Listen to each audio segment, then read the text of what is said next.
Olá, está entrando no ar pela TV Escola mais um Salto para o Futuro.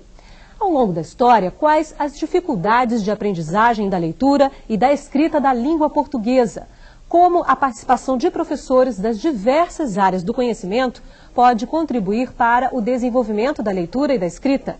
Esses são alguns dos temas do programa de hoje, o primeiro da série Ler e Escrever, Compromisso da Escola. São nossos convidados para o debate o professor do Instituto de Letras da Universidade Federal do Rio Grande do Sul, Paulo Coimbra Guedes. O professor do Departamento de Linguística da Unicamp, João Vanderlei Geraldi. E a professora da Faculdade de Letras da Universidade Federal de Minas Gerais, Maria da Graça Costa Val. Direto do Maranhão, a professora Joina Bonfim Falcão também participa ao vivo do programa de hoje. Que língua é essa que aprendemos na escola? Ela é a mesma que falamos no nosso dia a dia? Qual o papel da escola e dos professores no processo de aprendizagem da língua portuguesa? Assuntos que estão na reportagem de Naila Oliveira. Na sua opinião, a gente fala português ou brasileiro? Brasileiro. Brasileiro. E qual é a diferença? É que um nasceu no Portugal, outro no Brasil. Aí você me pegou, mas eu acho que a gente fala o português, né? É uma mistura, né? É, porque eu acho que o Brasil é um país cheio de muitas línguas, né? Muitos povos de fora que vieram pra cá e a influência foi muito grande. Então a gente mistura tudo, porque você usa o inglês, usa um pouquinho do italiano, usa o espanhol. Que dúvida! E o questionamento aumenta se lembrarmos que, além das influências linguísticas de outros povos, ainda temos os regionalismos, que são responsáveis por modos de falar específicos que fazem uma mandioca ser também macaxeira e aipim, e uma tangerina ser conhecida como mexerica ou bergamota, de acordo com a região. Você acha que português é uma língua difícil? Com certeza. Muito difícil, porque eu acho que ela varia muito, é muito difícil de se conjugar verbo.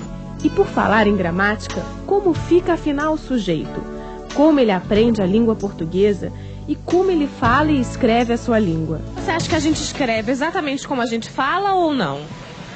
Não, se escreve um pouco melhor do que se fala. Para escrever, eu penso mais, né? Uso mais a gramática mais corretamente, porque a gente usa muita gíria, né? Ler e escrever tem que, mais do que ser o título de um livro, passar a ser uma prática como compromisso de todos e de todas as áreas. E é esse o papel da escola, reforçado pela nova Lei de Diretrizes e Bases. Uma escola que participa ativamente na formação de leitores e escritores críticos e competentes. Um compromisso de todas as áreas. Isso passou a ser mais do que um projeto, um eixo do nosso trabalho, e toda a formação continuada do professor, de todos os ciclos, de todas as disciplinas, tem como centralidade a questão do ler e escrever. Para a pesquisadora Emília Ferreiro, a escrita não pode ser vista como um objeto escolar. A escritura está en las paredes, en las camisetas, en la tela do computador, en los envases comerciales, en los señales da estrada. Para poder ser un ciudadano que ejerce sus derechos, tiene que ser capaz de comprender mensajes escritos y de actuar en función de una lectura crítica, una lectura comprensiva, que permite las comparaciones, que saca consecuencias luego de esas comparaciones, etc. E na escola, o professor é o condutor, o orientador de todo esse processo. Os professores vão pensar que se não estão dando aula em sentido tradicional, está aí na frente da turma, escrevendo na lousa e dando instruções para copiar, não está ensinando. E aí há um problema que é muito interessante, que é como se conceptualiza a intervenção do professor, as intervenções dos professores. Eles estão intervenindo o tempo todo, quando falam, quando não falam. E esse silêncio é um silêncio para permitir entender o problema e achar uma solução para o problema.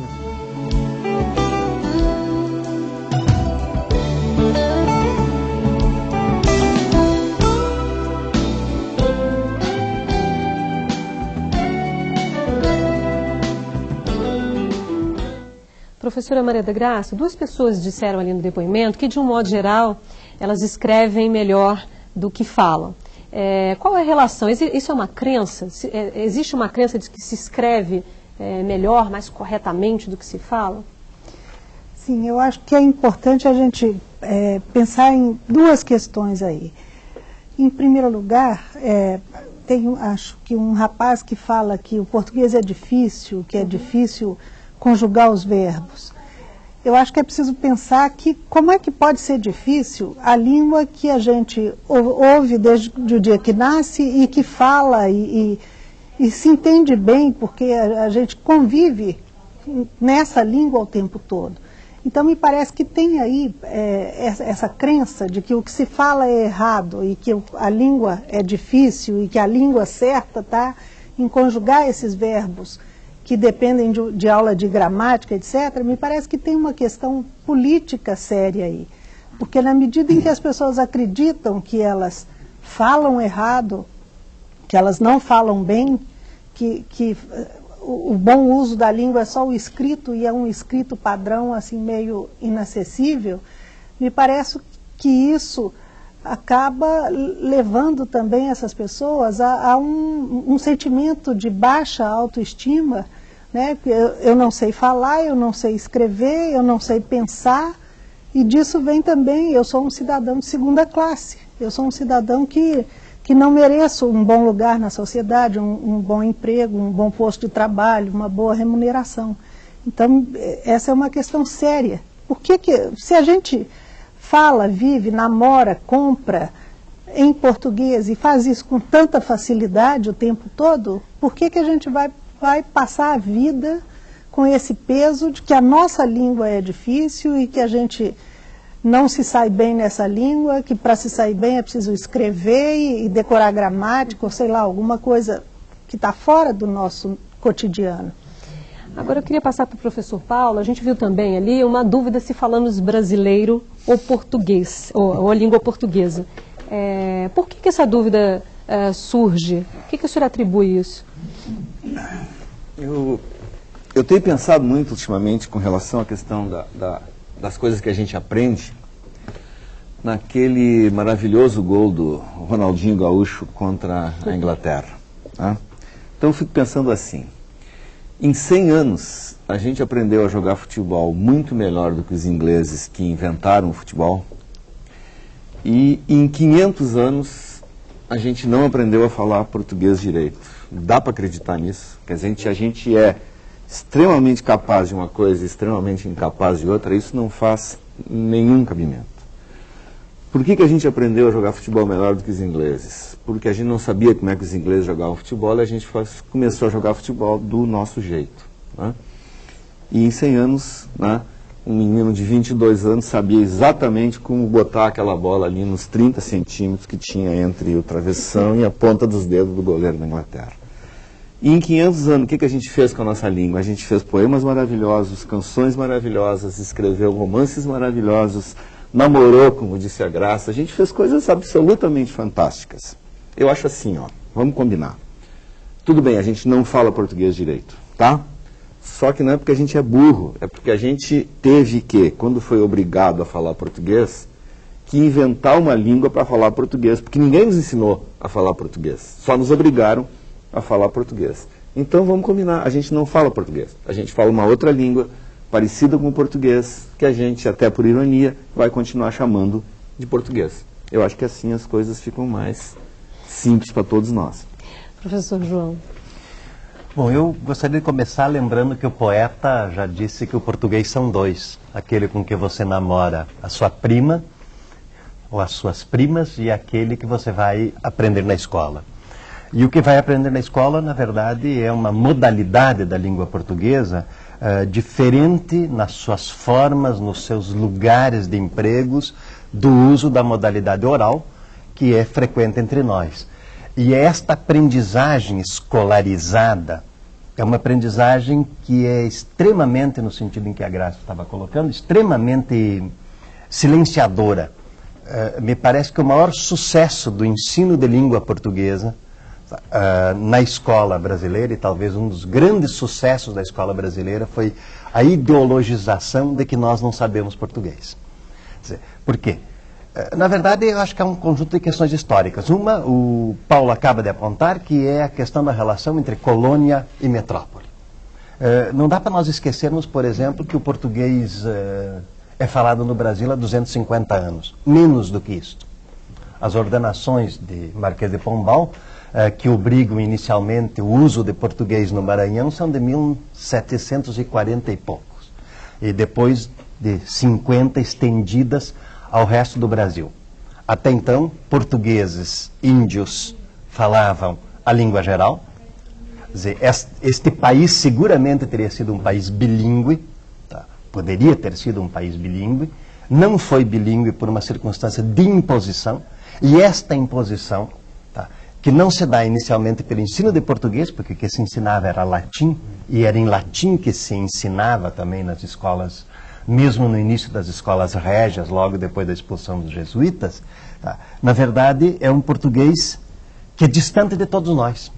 É tão distante quanto a metrópole era distante, e é tão distante de todos nós pelos seus temas, pelo que trata e pelos nossos interesses. Por isso que a aprendizagem do português é uma questão central, como colocou no vídeo, por exemplo, a professora Maria Luísa, há pouquinho nós acabamos de ver. Ela é central enquanto atividade escolar, porque sem ler e escrever não há aprendizagem de nenhuma outra disciplina ou conhecimento científico, mas também ela é central porque a questão da linguagem é uma questão central na constituição dos sujeitos. A gente vai dar continuidade ao debate, mas antes eu quero chamar o Johnny aqui do Rio de Janeiro. Olá, Johnny. Boa noite, Bárbara. Estamos falando aqui do teleposto Jacinto Xavier Martins, em Rio das Ostras. E a dúvida é a seguinte: o maior desafio que nós, professores, encontramos em relação à leitura e à escrita é quando nos deparamos com alunos com dificuldades. Daí nos perguntamos, onde está a deficiência? No professor das séries anteriores ou no sistema onde o governo impõe a promoção automática, né, derrubando toda uma proposta de educação democrática? O que fazer diante dessa situação? Será que as disciplinas sendo trabalhadas juntas ajudariam nesse sentido? Muito obrigado e boa noite. Obrigada, Johnny, pela sua participação. A Maria da Graça. Sim, o Johnny tocou num problema sério, difícil. Agora, me parece que, enfim, com relação à questão da promoção automática, me parece que essa ideia é uma ideia muito boa. Acabou que ela foi implementada nos vários estados do Brasil de uma maneira que foi meio atropelada e ela, afinal, não funcionou. Mas eu acho que é preciso que a gente pense que a escola é lugar de inclusão. A escola não é um lugar, a escola não pode funcionar como um portão estreito, né, e que vai impedir a entrada do cidadão. A escola não é um filtro para separar os melhores e os piores. Os piores caem fora, vão para a rua, enfim.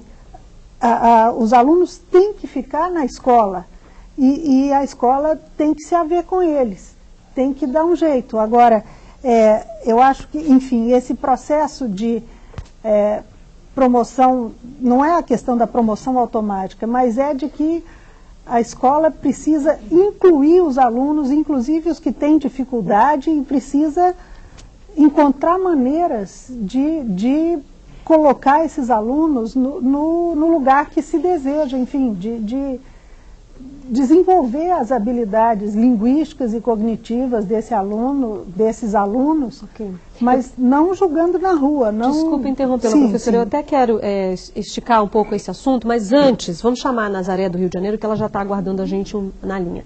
Olá, Nazaré, como vai? Orientadora Nazaré, com alunos do Instituto de Educação, professor Moisés Henrique dos Santos e professores locais.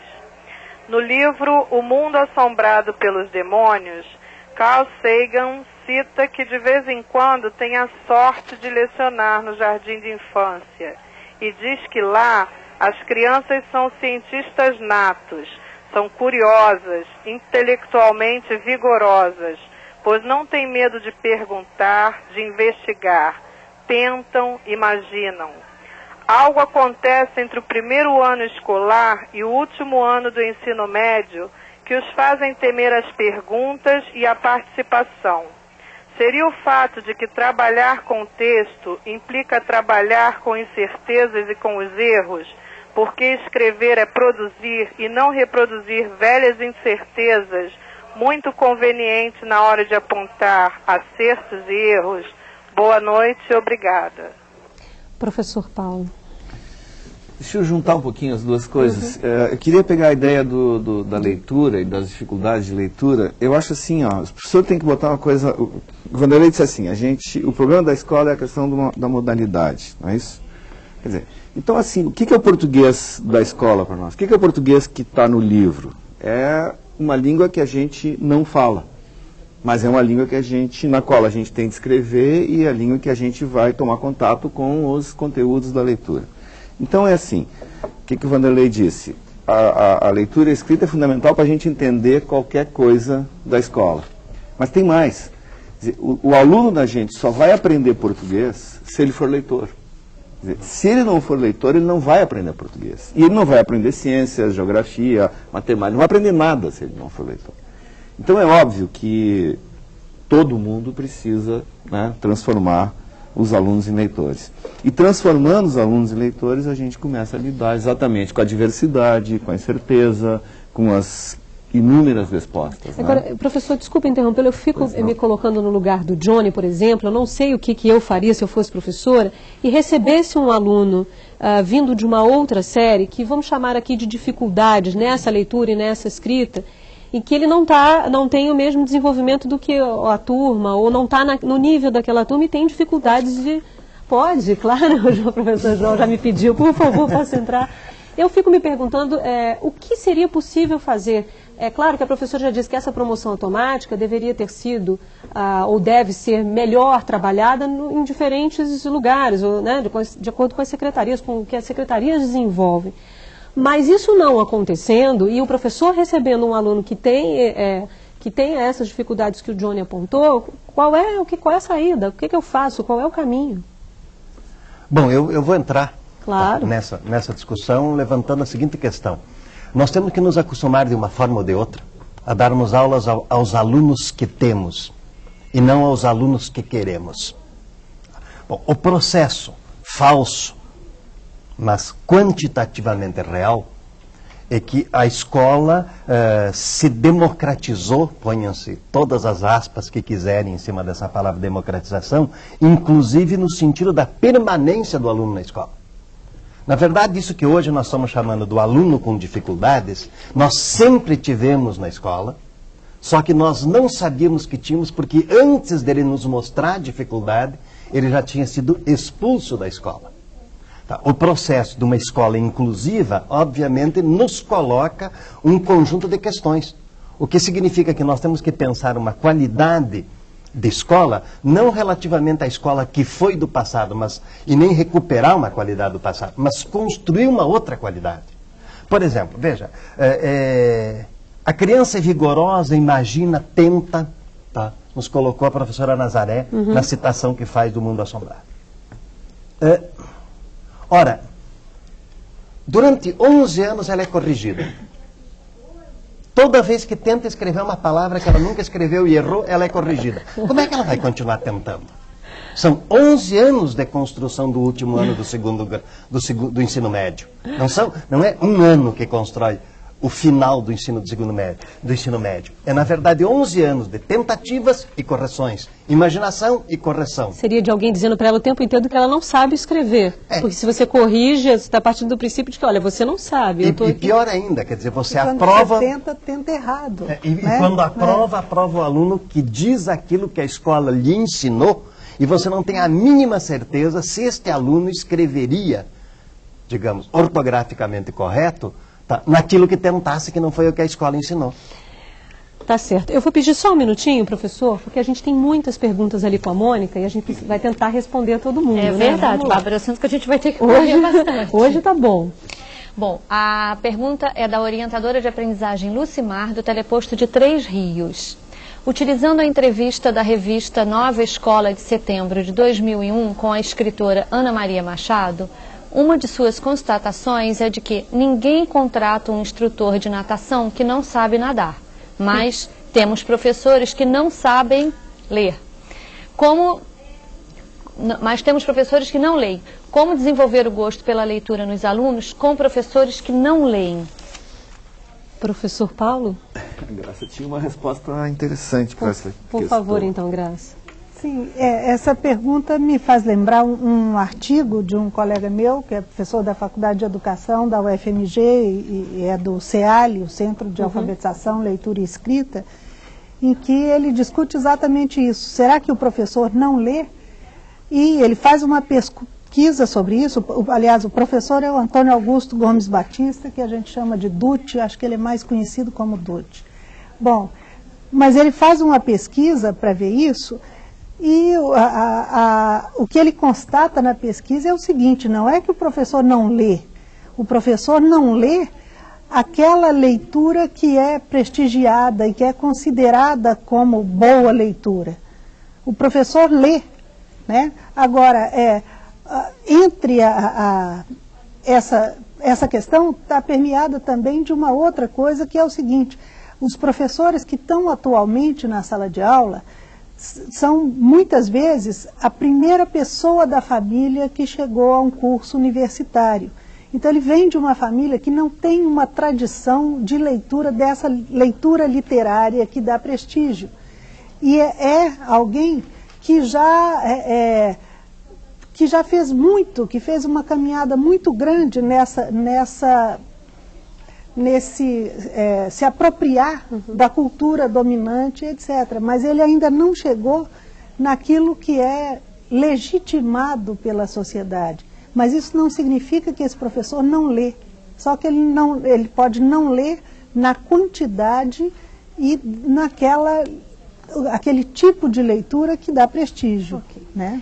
Bom, no próximo bloco vamos conferir como uma escola municipal de Porto Alegre, no Rio Grande do Sul, trabalha com a leitura e com a escrita em todas as áreas do conhecimento. Salto para o Futuro volta já. O artigo 32 da Lei de Diretrizes e Bases propõe como objetivo do ensino fundamental desenvolver a capacidade de aprender do aluno. De acordo com a LDB, os professores de todas as áreas do conhecimento têm o compromisso de promover a aprendizagem da leitura e da escrita. Vamos conhecer agora como uma das escolas municipais de Porto Alegre busca alcançar esse objetivo. Ler e escrever não se aprende só nas aulas de língua portuguesa. De acordo com a nova Lei de Diretrizes e Bases, é compromisso de toda a escola o ensino da leitura e da escrita. Essa é uma meta que nós temos, né, de fazer essa aproximação entre as áreas nesse sentido, né, de que o letramento deles não se dá só via literatura ou via aula de português, né, desmanchar um pouco essa ótica. O município de Porto Alegre intensificou nos últimos 2 anos os trabalhos para que os professores de todas as áreas assumam esse compromisso de formação de leitores e escritores. Ao todo, são 45 mil alunos em 50 escolas de ensino fundamental e dezenas de projetos que incentivam a leitura e a escrita. Não só o professor de língua portuguesa pode trabalhar dentro dessa ótica, né? Ela se encaixa perfeitamente num trabalho também com outras áreas do conhecimento. Os jornais comunitários são alguns dos projetos que as escolas de Porto Alegre desenvolvem para incentivar a formação de leitores e escritores no município. Nós temos na rede hoje já funcionando quase 15 jornais publicados pelas escolas, de uma forma mais artesanal ou menos, né? Mas que vão dar conta também desses falares, né?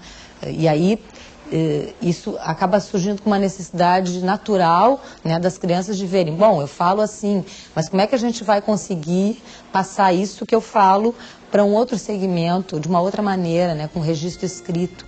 Um desses jornais é o Boletim Comunitário Zona Leste, desenvolvido pelos alunos da Escola Municipal Chico Mendes. Na próxima edição, o tema central das reportagens será o meio ambiente.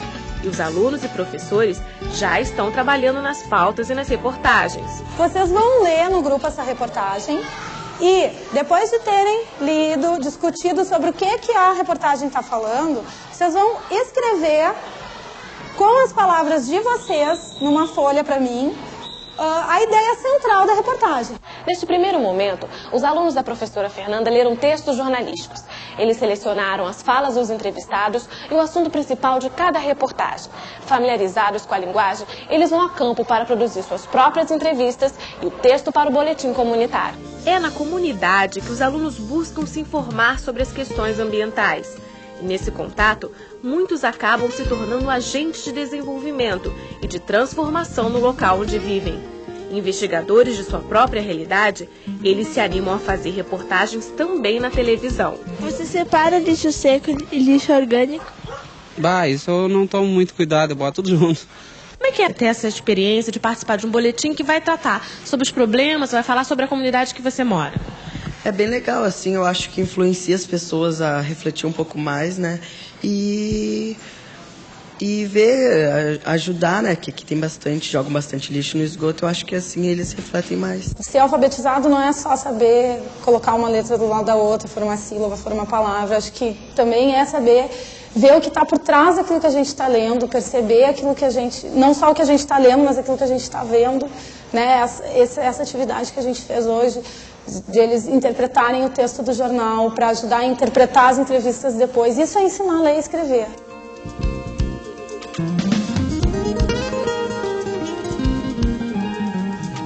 Professor Paulo, o senhor gostaria de comentar a reportagem que a gente acabou de mostrar?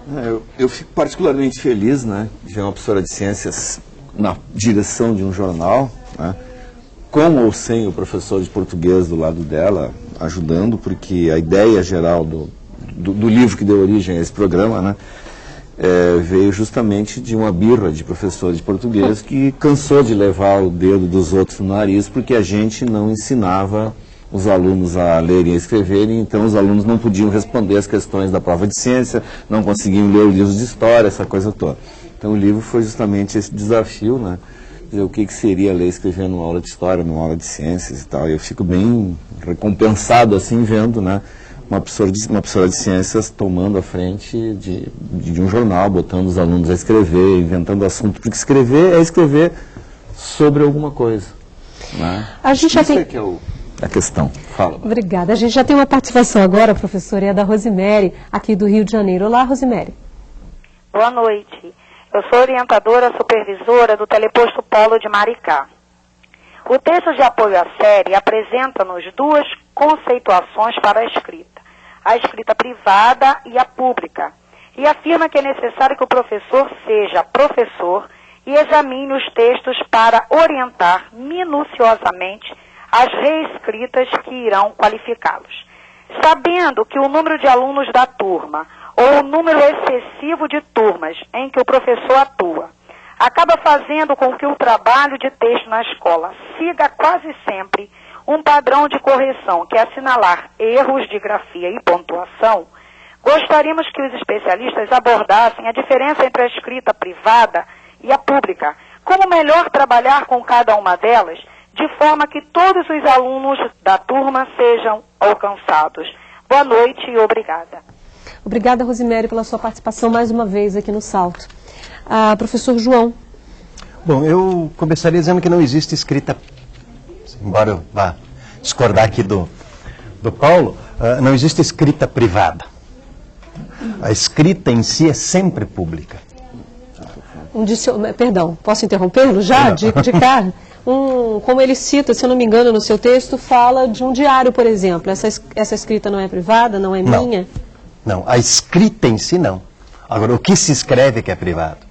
São as instâncias em que eu uso a modalidade escrita da língua que podem ser públicas e privadas, do meu ponto de vista.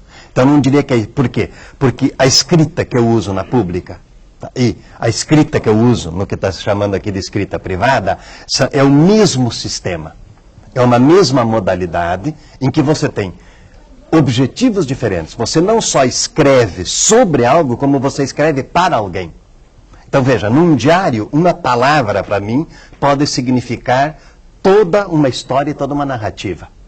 Porque eu sou o leitor do meu próprio diário. Enquanto que uma escrita em que eu vou levar para um outro ler, uma só palavra não diz tudo. E nesse sentido é que o instrumental é público e nós fazemos uso dele em instâncias privadas e públicas. Agora, como eu acho que essa é uma questão que a gente vai ter que retornar mesmo, tá? A Rosemary levanta a questão, dizer, como orientar minuciosamente a escrita dos alunos. Tá? Eu vou deixar de lado a questão, digamos assim, teórica do privado e do público, mas pensar a questão do como fazer isso. Aliás, a mesma questão já apareceu antes, né? Com o Johnny, já apareceu com o aluno com dificuldades, etc. Tá. Eu acho que a reportagem que a gente acaba de ver mostra, por exemplo, alguma coisa. Tá. Os meninos ao fazerem um jornal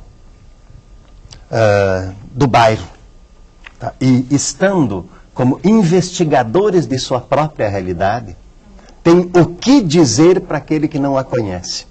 Tá. E nem todos num jornal fazem a mesma coisa. Ora, se um aluno pode ser um bom investigador, ser um bom repórter, descobrir coisas para ir para o jornal, e não ser o redator da matéria. O revisor cabe a outro.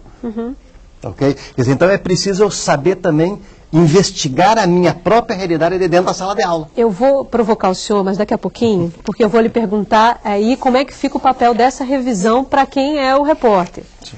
Qual é o papel dessa... Vamos chamar de correção aqui, tá certo? Mas eu vou voltar com essa questão já já. Agora a gente tem a Mônica. Bem, a pergunta vem do SESC. Marcos Bagno, em seu livro Preconceito Linguístico, fala da paranoia ortográfica, ou seja, faz duras críticas ao professor que mais procura erros do que acertos nos textos de seus alunos. Como conscientizar os pais e os diretores de escolas de que a importância do texto está na essência, no conteúdo e não naquilo que é facilmente observável, no caso, regras de gramática? Professora Maria da Graça, eu queria falar um pouquinho também, botar um pouquinho mais de pimenta nessa pergunta, porque a gente brincava no intervalo e eu dizia que para algumas pessoas chega a travar, né, se você passa ao longo da sua história escolar tendo alguém apenas assinalando aquilo que você faz de errado e não aquilo que você construiu de positivo. Que impacto isso pode ter realmente nessa formação do aluno de leitura e de escrita também, além da pergunta aí que a gente acabou de ouvir? Sim. Então aí a gente tem duas coisas se confrontando. Em primeiro lugar, é fato que a gente precisa aprender ortografia. A escrita, e essa escrita que circula, em instâncias públicas, ela é uma escrita ortográfica. Você não vê revista, jornal, outdoor com erro de ortografia. Então, e a gente vive numa sociedade que é ideológica, a sociedade condena o erro de ortografia. Então, em primeiro lugar, a gente tem que dar um jeito de fazer os meninos aprenderem ortografia. Né? Tem N maneiras de fazer isso, algumas até bem interessantes. Por exemplo, desculpa interromper mais uma vez, mas por exemplo, acho que o professor se pergunta isso.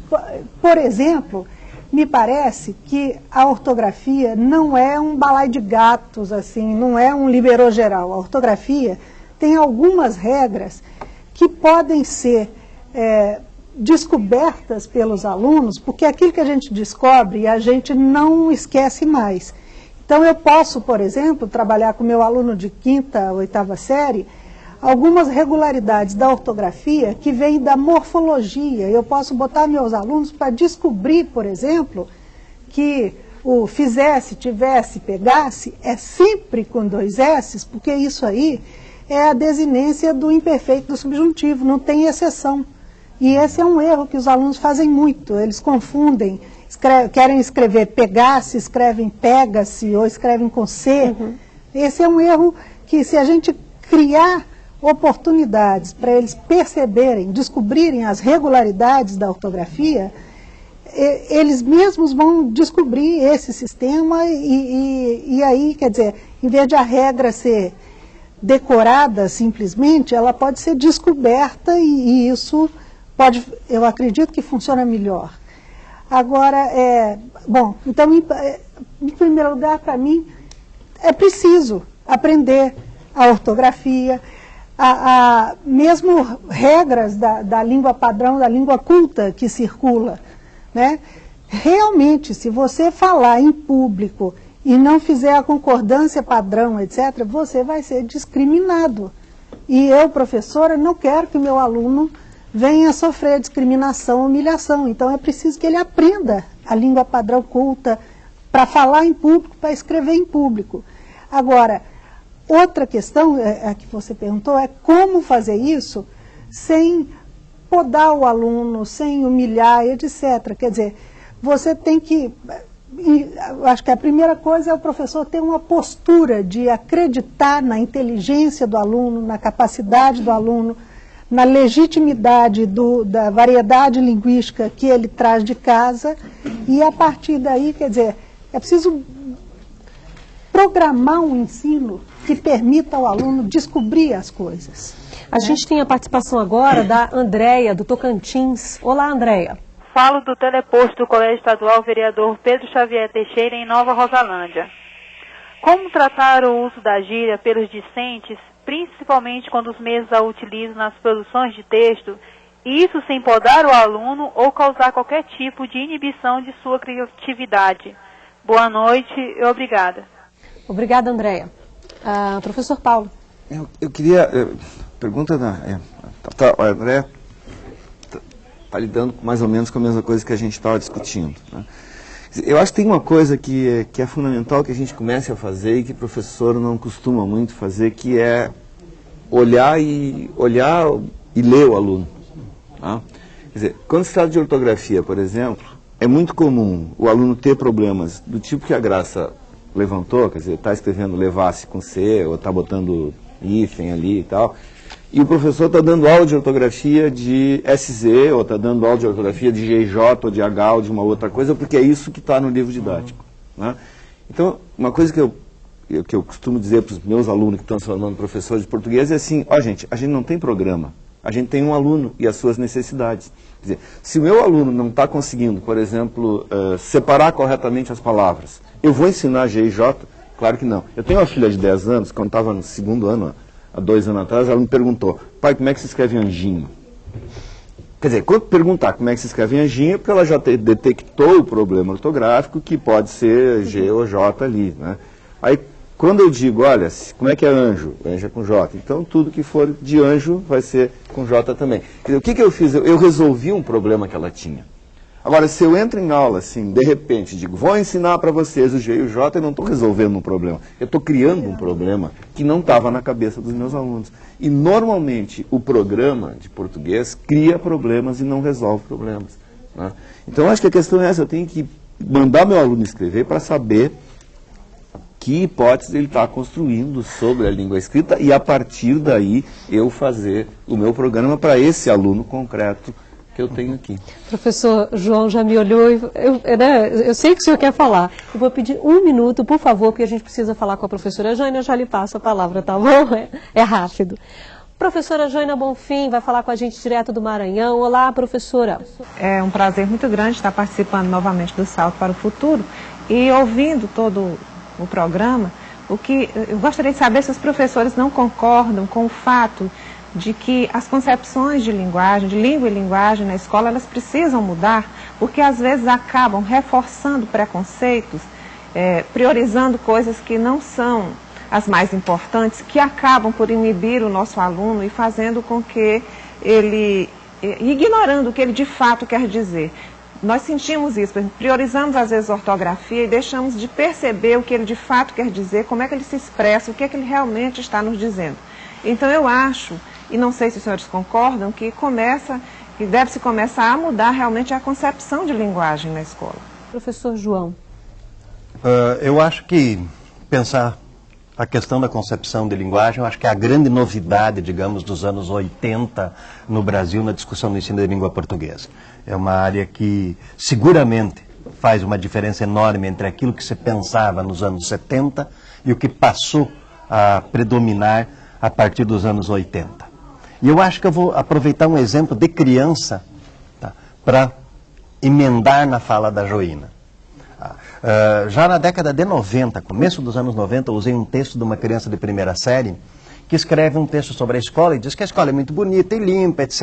E lá no meio ela começa a dizer que a escola não pode trazer ovo na hora do lanche, que tem muitas coisas no lanche, e que não pode repetir no lanche, e de repente a frase seguinte é: e tem gente que repete no lanche. E quando ela escreve tem gente que repete no lanche, ela escreve praticamente tudo juntado, uma juntura vocabular inteira, quase toda a frase, são duas, só uma segmentação em todo o enunciado. Bom, é óbvio que ela quis marcar, se a gente quiser, no sentido que o Paulo estava colocando, ouvir o que os nossos alunos dizem e enxergar o que os nossos alunos dizem, ela quis marcar graficamente aquilo que fazemos quando fazemos denúncia.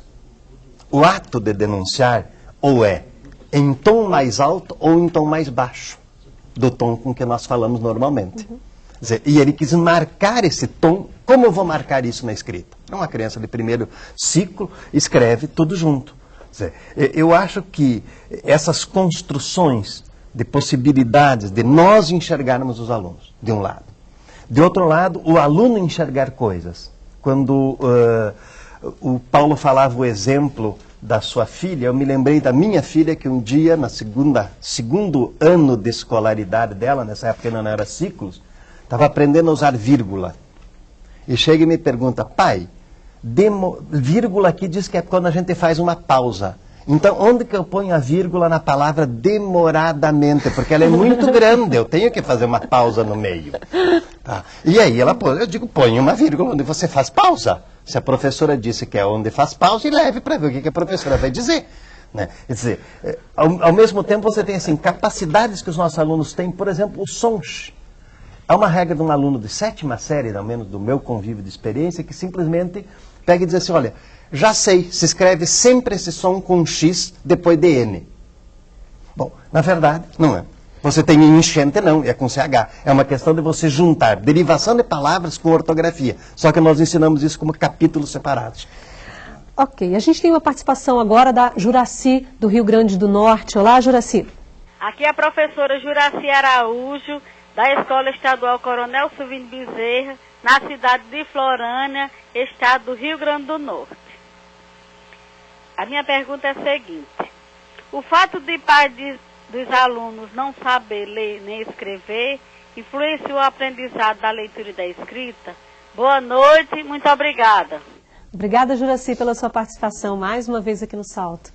A professora Maria da Graça. Por um lado, me parece que se o pai do aluno não sabe ler, quer dizer, se a família não é uma família letrada, isso deve ter alguma influência, sim, na concepção de língua, na familiaridade que o aluno tem com a língua, com a escrita que circula no livro, no jornal, etc., porque ele deve ter um convívio pequeno com essa língua escrita fora da escola, ou antes da escola.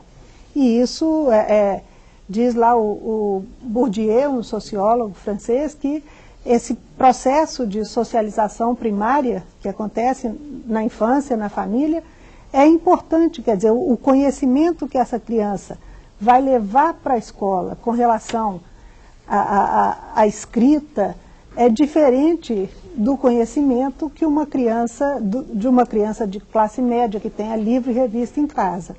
Agora, por outro lado, certamente o fato de o pai da criança, a mãe da criança não saber ler, não é impedimento para que essa criança aprenda a ler, e muito menos para que ela seja um bom aluno na escola, seja um bom leitor, um bom escritor. Vamos lá, Mônica. Pergunta do Sesc Crato: como trabalhar com a criança a leitura e a escrita numa perspectiva crítica diante do mundo? Obrigada ao pessoal do Sesc Crato, no Ceará. Né? Obrigada pela participação de vocês aqui. Professor Paulo. Volta àquela ideia, tu tem que olhar para o aluno e tem que escutar o aluno. Né? Quer dizer, eu tenho relato de aluno assim, de 4ª série que não sabe nome de cor. Não sabe o que é verde, o que é amarelo, o que é azul. Por quê? Porque ninguém nunca não ensinou. Né? Quer dizer, a criança, ou a mãe está fora o dia inteiro, o pai está em algum outro lugar, ela é criada pela irmã mais velha que tem 4 anos mais do que ela não tem quem converse, não tem quem diga, e a criança. E na escola, nunca ninguém disse isso. E aí quando a criança se revela como não sabendo o que é amarelo, o que é vermelho, o que a professora costuma fazer? Ficar escandalizada que a criança ainda não saiba essas coisas que a criança veio aprender na escola, mas que devia ter aprendido antes de ter entrado na escola. Quer dizer, a nossa escola é muito isso, é uma escola de cobrança. É uma escola que cobra, quer dizer, a escola quer que o aluno já saiba isso, aquilo, aquilo outro, e a escola não ensinou isso, então a criança tem que aprender isso na escola. Quer dizer, eu acho que é um pouco a ideia assim do pai analfabeto. Ok, bom, infelizmente eu vou ter que interrompê-lo, que hoje o nosso tempo está corrido, a gente recebeu muitas perguntas, então no próximo bloco os nossos convidados vão fazer um resumo do que foi discutido no primeiro programa da série Ler e Escrever, Compromisso da Escola. Salto para o Futuro volta já. Estamos de volta para o último bloco do programa de hoje, que discute a participação das diferentes áreas do conhecimento no trabalho com a leitura e a escrita. A partir de agora, os nossos convidados fazem um resumo do que já foi discutido. Eu quero voltar pelo professor Paulo, porque eu precisei interrompê-lo no bloco anterior. Por favor, professor. Não, eu queria pegar a resposta da pergunta da Juraci, né, como é que a gente faz para ensinar. Eu acho que a gente, professor, tinha que pensar em como é que a gente aprendeu. Sabe? Quer dizer, como é que eu me tornei um leitor crítico, como é que eu aprendi a escrever, onde é que eu aprendi a ortografia, como é que essa coisa aconteceu comigo? Quer dizer, pensar na minha experiência de aluno, né? Porque eu acho que a gente vira professor muito mais porque foi aluno do que porque fez uma licenciatura, né? E eu acho que a gente tem que ser, numa certa medida, assim, o próprio mestre em vários sentidos, né? Até porque eu acho que a gente tem que sentar na primeira fila da aula que a gente está dando e prestar atenção no que a gente está dizendo, até para aprender o que a gente vai dizer melhor e pensar muito mais no que como é que eu aprendi do que nesse cara que escreveu aquele livro. Tá? Claro que eu já tenho que ler o que os outros disseram, mas eu não posso esquecer de mim, e eu acho que isso é uma coisa que o professor esquece muito frequentemente. Mas quando a gente começa a dar aula, a gente acha que tem que fazer o que os outros fazem e esquecer aquilo que aconteceu com a gente. Ok. Professora Maria da Graça, seu destaque para esse último bloco. Sim, eu gostaria de deixar um recado para o professor Johnny de Rio das Ostras e para todos os outros, porque eu tenho falado ultimamente que o professor de português é o ser mais desamparado do planeta. Porque, por um lado, o saber que ele tinha, que é o saber da gramática e tal, é um saber que foi desautorizado. E, por outro lado, enfim, é um professor que batalha, que luta, que quer acertar e que encontra uma série de dificuldades, entre outras, essa que o professor Johnny colocou, das crianças que não estão no ponto em que a gente gostaria que estivesse. E me parece que a saída para essa situação é uma saída coletiva, é uma saída da escola se organizar internamente, da escola criar condições para resolver esses problemas, ou criar condições através de cursos específicos, paralelos, de acordo com as necessidades desses grupos, ou criar soluções em termos de pensar atividades como, por exemplo, essa que foi mostrada do jornal, que é uma atividade que dá sentido ao ler, ao escrever, ao planejar, ao participar. Enfim, eu queria principalmente dizer ao professor Johnny e a todos os outros que esse é um momento realmente de aperto para nós, professores de português, e que a saída, eu acho que é a gente pensar junto em como se organizar para enfrentar esses problemas. Ok, professora, obrigada. Professor João Vanderlei. Bom, eu acho que eu gostaria de ressaltar uma questão. Todas as perguntas apontaram para questões das nossas mazelas sociais e das nossas mazelas na educação e das nossas escolas. Eu queria dizer que eu sou filho de analfabeto. E eu não tenho nenhuma vergonha em dizer que sou filho de analfabeto. Meu pai criou um sistema dele próprio de anotações para aqueles que vinham ao seu bulicho, no Rio Grande do Sul, e compravam a crédito. Então eu queria dizer à professora Juraci que, obviamente, os pais não saberem ler influencia o aprendizado.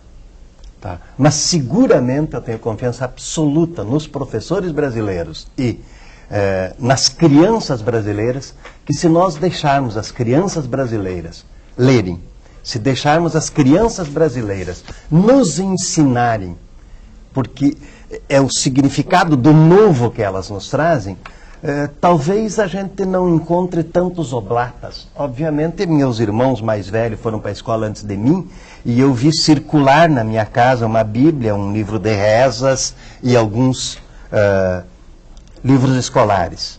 Mas eu acho que uma questão colocada pela graça é fundamental. Tá? É preciso que que a gente dê sentido àquilo que faz. Sem sentido, nada adianta. Ok.